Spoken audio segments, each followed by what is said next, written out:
राधा स्वामी। राधा स्वामी दयाल की दया, राधा स्वामी सहाय, राधा स्वामी। गुरु प्यारी साध संगत जी, चलिए हम अपने महाग्रंथ को कंटिन्यू करते हैं और आज का अपना शीर्षक है हुजूर महाराज जी की गुरु द्रोहियों के प्रति घृणा।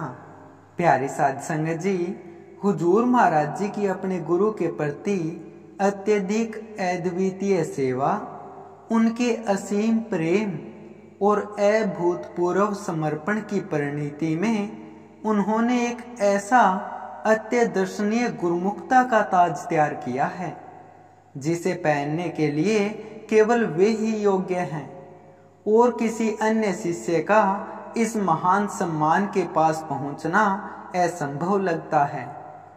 गुरुमुखता के सभी लक्षण और चिन्ह जो संत मत के इतिहास और पुस्तकों में वर्णित है, वे सभी गुण हुजूर साहब के चरित्र में शुरू से ही ज्यों के त्यों समाहित है।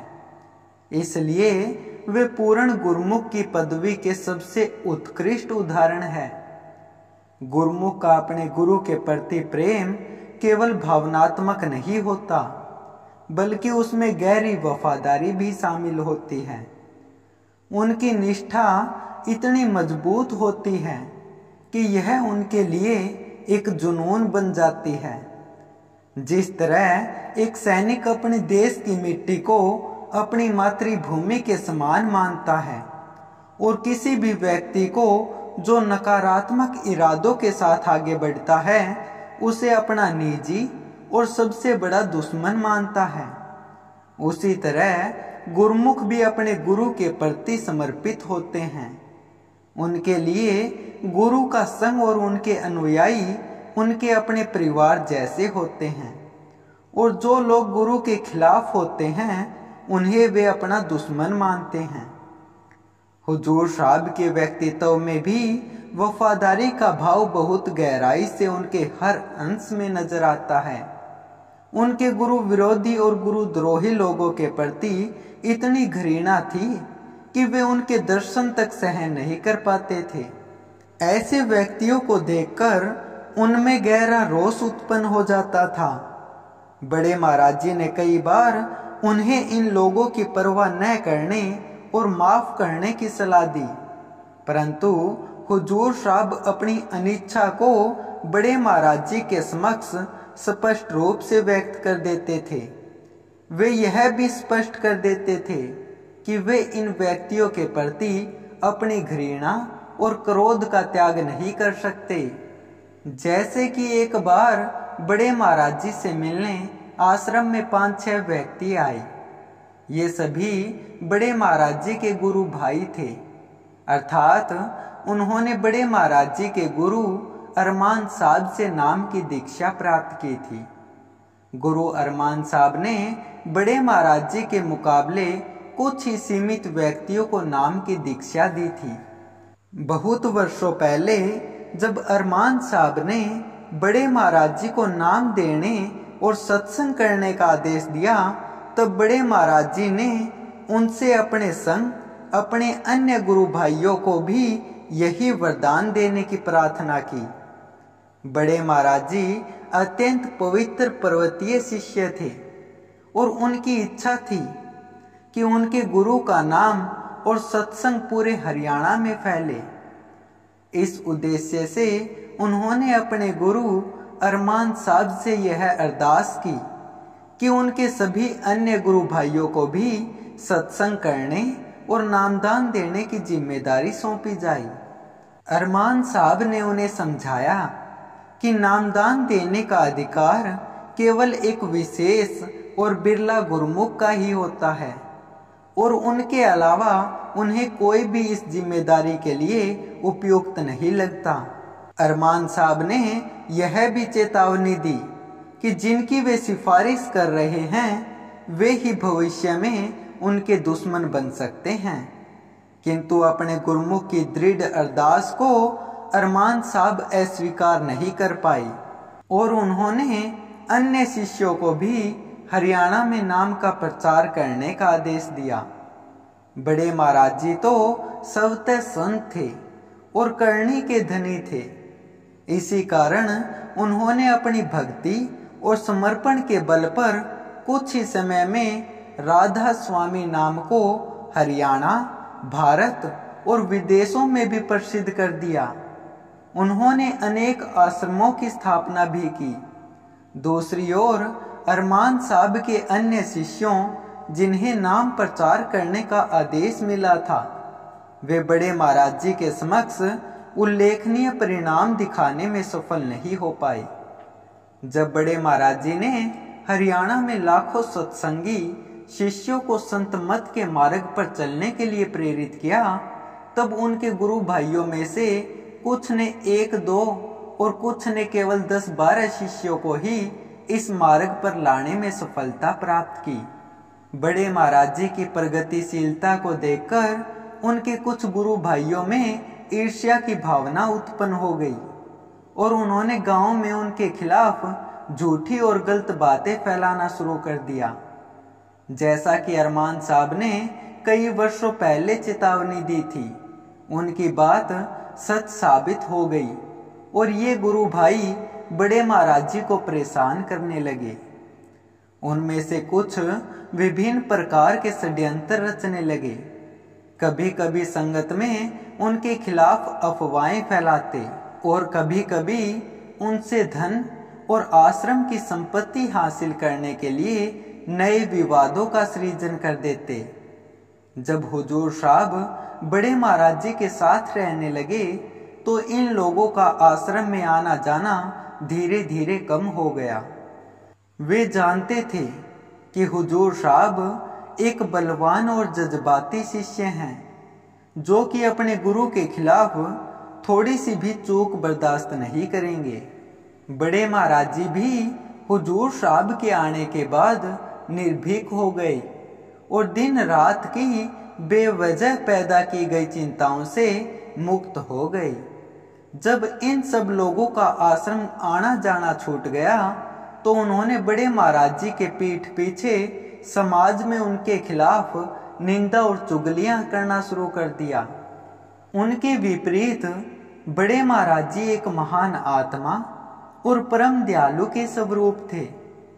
उनकी महानता का इस बात से प्रत्यक्ष संकेत मिलता है कि अपने गुरु भाइयों की दुश्मनी और विरोधी गतिविधियों के बावजूद जब भी वे लोग उनसे मदद मांगने या मिलने आते तो बड़े महाराज जी उनका अतिथि की तरह आदर और सम्मान से स्वागत करते और हर संभव मदद करने के लिए सदैव प्रस्तुत रहते। जैसा कि पहले भी कहा गया था, वे सभी एक दिन सुबह सुबह एक साथ बड़े महाराज जी के पास अपनी निजी समस्या लेकर आए। हर बार की तरह बड़े महाराज जी ने उन्हें अपने पास बुलाया और उनके साथ चाय पीकर उनकी समस्याओं को सुनने लगे। उस समय हुजूर साहब का स्कूल जाने का समय हो चुका था और वे अपने कमरे से तैयार होकर बाहर आए तो उन्होंने देखा कि यह गुट बड़े महाराज जी के पास बैठा हुआ है। उन लोगों को देखते ही हुजूर महाराज जी की आंखों में उग्रता भर आई। हुजूर महाराज जी उन व्यक्तियों के मन में छिपी दुष्ट भावनाओं को बेहद अच्छी तरह से समझते थे, इसलिए वे उनसे गहरी नफरत करते थे। वे जानते थे कि ये व्यक्ति बड़े महाराज जी के सामने तो मीठी मीठी बातें करते हैं, लेकिन पीठ पीछे उनकी बदनामी करते हैं। उस समय हुजूर महाराज जी ने किसी तरह अपने गुस्से पर काबू पाया और बिना कुछ कहे चुपचाप वहां से चले गए। वे नीचे स्कूल जाने के लिए आ तो गए, परंतु उनके दिमाग में गुस्से का एक विशाल तूफान उठ चुका था जो उन्हें बेचैन कर रहा था। उनके मन में यह नकारात्मक विचार आ रहे थे कि ये लोग बड़े महाराज जी के खिलाफ कोई षड्यंत्र रचने तो नहीं आए हैं। बड़े महाराज जी बहुत ही सीधे और सरल हैं, कहीं ये लोग उन्हें किसी मुसीबत में न डाल दें। कहीं ये लोग उनकी पीठ पीछे उनका अपमान न करें। इन विचारों में डूबे हुए उन्होंने नीचे से ही वापस जाने का फैसला किया और वापस अपने कमरे में चले गए। जब हुजूर साहब अपने कमरे की ओर वापस जा रहे थे तो उन्होंने बड़े महाराज जी के कमरे की तरफ झांका और देखा कि वे लोग अभी भी बड़े आराम से उनके पास बैठे बातचीत कर रहे थे। अपने कमरे में पहुंचने के बावजूद हुजूर साहब को चैन कहाँ था। वे फिर से बड़े महाराज जी के कमरे की ओर बढ़े और पानी का जग उठाने का बहाना बनाते हुए उन लोगों की बातचीत को सुनने की कोशिश की। उन्होंने देखा कि उन लोगों की बातचीत में जल्दी जाने की कोई मंशा नहीं थी। वे तो बड़े महाराज जी के साथ हंसी मजाक कर रहे थे। उन लोगों के इस दोहरे रूप और उनके चेहरे पर दिखाई देने वाली बनावटी हंसी को देखकर हुजूर साहब का गुस्सा बार बार उफान मार रहा था। वे पानी का जग उठाकर नजदीकी हॉल में चले गए और वहां चीजों को जचाने में लग गए। बड़े महाराज जी ने देखा कि आज मास्टर स्कूल जाने के बजाय उनके आसपास ही घूम रहे हैं और वे खुद को रोक नहीं पाए। उन्होंने हुजूर को आवाज देकर पूछा, मास्टर, अब समय तो स्कूल जाने का हो रहा है, फिर भी तू यहीं क्यों घूम रहा है? क्या हुआ, आज स्कूल नहीं जाना क्या? इस प्रश्न को पूछने के बाद ऐसा लगा कि जैसे बड़े महाराज जी ने हुजूर साहब के संयम का बांध ही खोल दिया हो। इतने देर से एकत्रित हुए गुस्से को हुजूर साहब अब रोक नहीं पाए और उन्होंने इस सवाल के पूछे जाने पर बैठे हुए लोगों की ओर गुस्से भरी नजर से देखा और बहुत क्रोध में जवाब दिया, महाराज जी, मैं तो स्कूल चला जाऊंगा, पर आपने ये घटिया लोग यहाँ क्यों बिठा रखे हैं? हुजूर साहब का आक्रोश इन लोगों के चेहरे को देख देख कर बढ़ता जा रहा था और इसी भावना के चलते वे तुरंत उस कमरे से बाहर निकल गए। उन्हें ऐसा लगा कि अगर वे यहाँ एक पल भी और रुकते तो वे अनुचित शब्दों का प्रयोग करते हुए उन लोगों से विवाद कर बैठते। इसके बाद हुजूर साहब ने गुस्से में अपना स्कूटर उठाया और स्कूल की ओर चल दिए। स्कूल पहुंचने के बाद जब हुजूर साहब का गुस्सा धीरे धीरे शांत हुआ तो उन्हें अपनी गलती का एहसास होने लगा। उन्हें चिंता हुई कि गुस्से में उन्होंने उन लोगों को अशिष्ट शब्द कह दिए थे, पर अब वापस आश्रम जाकर वे बड़े महाराज जी का सामना कैसे करेंगे? उनके मन में यह भय था कि बड़े महाराज जी उनके गलत व्यवहार के लिए उन्हें डांटेंगे और शायद कई दिनों तक उनसे नाराज रहेंगे। शाम को वे इसी चिंता के साथ आश्रम में लौटे और पहुंचते ही उन्होंने एक वरिष्ठ सेवादार से पूछा, आज महाराज जी का स्वभाव कैसा था? क्या वे सारे दिन ज्यादा गुस्से में थे? उस भाई ने जवाब दिया, गुस्से में क्यों होंगे महाराज जी, आज तो वे बहुत खुश थे। यह सुनकर हुजूर साहब का मन हल्का हो गया और उन्हें बड़े महाराज जी के पास दर्शन करने की हिम्मत महसूस हुई। हुजूर साहब फिर बड़े महाराज जी के दर्शन के लिए उनके कमरे में गए और पहुंचते ही उन्होंने बड़े महाराज जी के चरणों में शीश निवाया, अपने क्रोध के लिए क्षमा मांगी। हुजूर साहब का वहां बड़े महाराज जी के चरणों में बैठे बैठे हृदय तेज गति से धड़क रहा था। उन्हें अपने व्यवहार से शर्मिंदगी महसूस हो रही थी, पर उससे अधिक उनको बड़े महाराज जी के खिन्न होने का डर सता रहा था। पर उनके इस डर के विपरीत बड़े महाराज जी ने बहुत ही शांत स्वभाव से उनको समझाते हुए कहा, मास्टर, मेरी एक बात हमेशा याद रखना, कभी भी घर आए व्यक्ति को कभी भी मंदा नहीं बोलना। आया हुआ अतिथि आपसे बदतमीजी कर दे तो भी ठीक है, पर क्योंकि वह व्यक्ति आपके दर पर आया था तो तुम्हें उससे बदतमीजी नहीं करनी चाहिए थी। तुम्हें क्या लगता है, क्या मुझे पता नहीं कि ये लोग मेरे पीछे क्या क्या कर्म करते हैं? सब जानकर भी मैं उनसे वैसे ही व्यवहार करता हूँ जैसे कि बाकी संगत से। हुजूर साहब ने फिर सिर झुकाकर अपनी गलती का आत्म साक्षात्कार किया और बड़े महाराज जी के चरणों में अपना शीश निवाया। थोड़ी देर चुप रहने के बाद बड़े महाराज जी फिर से बोले, वैसे इसमें तेरी भी गलती नहीं है। एक गुरुमुख को गुरुद्रोही कभी बर्दाश्त नहीं होता। गुरु से घात करने वाला गुरुमुख के बर्दाश्त के बाहर ही रहेगा। इस घटना के बाद हुजूर साहब ने बड़े महाराज जी की सलाह पर एकांत में गहन चिंतन मनन किया।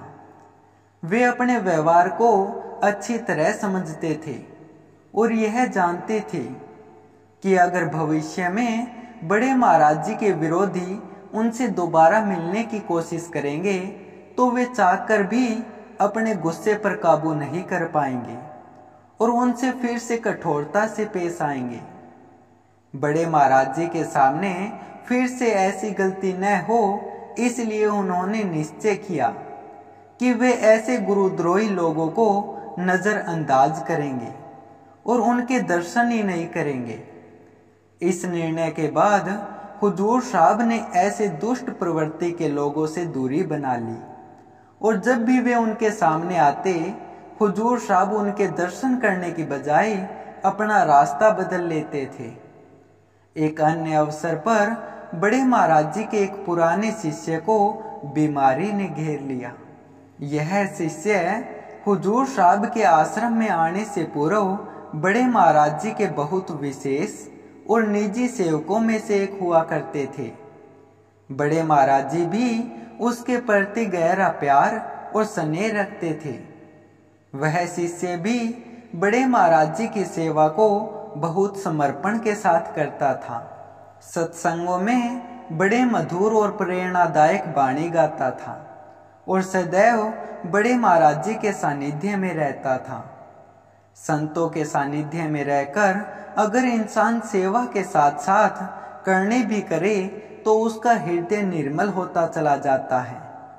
सेवा का मुख्य उद्देश्य यही है कि हम अपने मैं को मारकर दूसरों के सामने विनम्रता से पेश आएं और अपने भीतर गरीबी और दीनता की भावना को विकसित करें। बिना सच्ची करने के हृदय में अहंकार जैसे विकार आसानी से पनप जाते हैं और अक्सर यह देखा गया है कि सेवा करते करते हमारे अंदर इसका घमंड बढ़ जाता है। संतों ने बार बार चेतावनी देते हुए हमें समझाया है कि संतों की कठोरता तो फिर भी सहन हो जाती है, पर उनकी प्रशंसा और तारीफ सहन करना कठिन होता है, जिसे केवल कोई विरला जीव ही पचा पाता है। उस भाई के साथ भी कुछ ऐसा ही हुआ। बड़े महाराज जी की वर्षों तक निष्ठा और समर्पण से सेवा करने के बाद उसमें धीरे धीरे गर्व और अहंकार की गहरी भावना विकसित होने लगी। संगत में कुछ अमीर और उच्च पदस्थ व्यक्तियों द्वारा दी गई प्रशंसा और सम्मान ने इस भावना को और बढ़ा दिया। आप तो हर पल भक्ति में लीन दिखाई देते हो, आप बहुत बड़े भक्त हो, आप बहुत ही अच्छे शब्द गाते हैं और आप जैसी व्याख्या और सत्संग कोई नहीं कर सकता। आपको तो अपना सत्संग शुरू कर देना चाहिए। आप में इतना ज्ञान होने के बावजूद भी आपको इस आश्रम में उतनी कदर नहीं मिलती। सारी संगत आपके द्वारा गाए गए मधुर भजनों और शब्दवाणी को सुनने के लिए आती है। इस तरह की तारीफें सुनकर उनका अहंकार बढ़ता गया।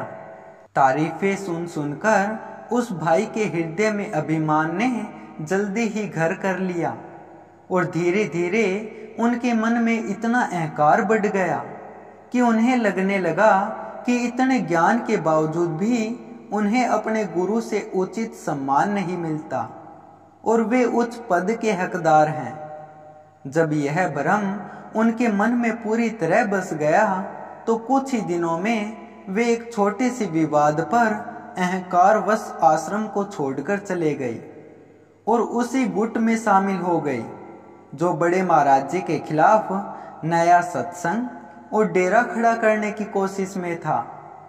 अब वही प्रिय सेवक उस दुष्ट संगति का हिस्सा बन गया जो बड़े महाराज जी के खिलाफ दिन रात प्रचार करती और अफवाहें फैलाती थी।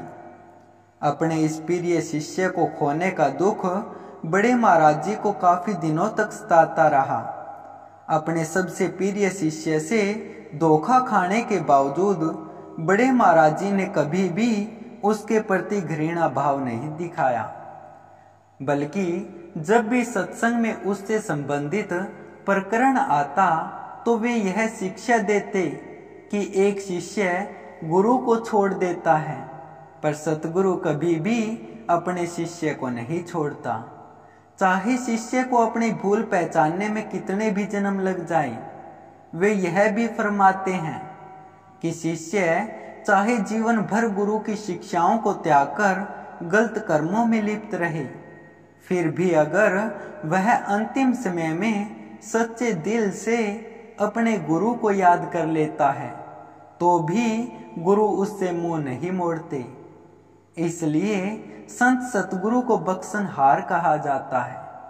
संत सतगुरु उसके कर्मों को किसी न किसी रूप में कटवाकर उसे फिर सुधारने का मौका जरूर देते हैं।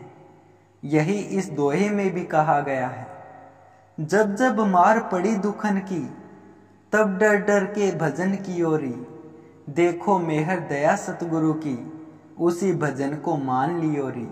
करीब 15-20 वर्षों के बाद एक दिन अचानक उस शिष्य के घर से सूचना आई कि वह शिष्य गंभीर रूप से बीमार है और उसकी हालत नाजुक है।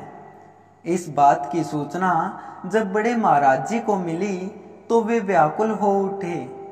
अपने इतने पुराने शिष्य को दुखी और पीड़ित अवस्था में जानकर उनका हृदय करुणा से भर गया और वे तुरंत हुजूर साहब के पास सलाह मशवरा करने चले गए। वहां जाकर बड़े महाराज जी ने हुजूर साहब को उस शिष्य की स्थिति बताई और कहा कि उनका मन उन्हें व्याकुल कर रहा है और वे उस शिष्य को एक आखिरी बार देखने की इच्छा रखते हैं। हुजूर साहब बड़े महाराज जी की इस दयालुता को देखकर हैरान हो गए। जिस व्यक्ति ने उन्हें धोखा दिया और उनके पीछे उनके खिलाफ प्रचार किया, उसके प्रति भी अन्य शिष्यों की तरह समान सहानुभूति प्रकट करना केवल बड़े महाराज जी जैसे महान आत्मा की ही बस की बात थी।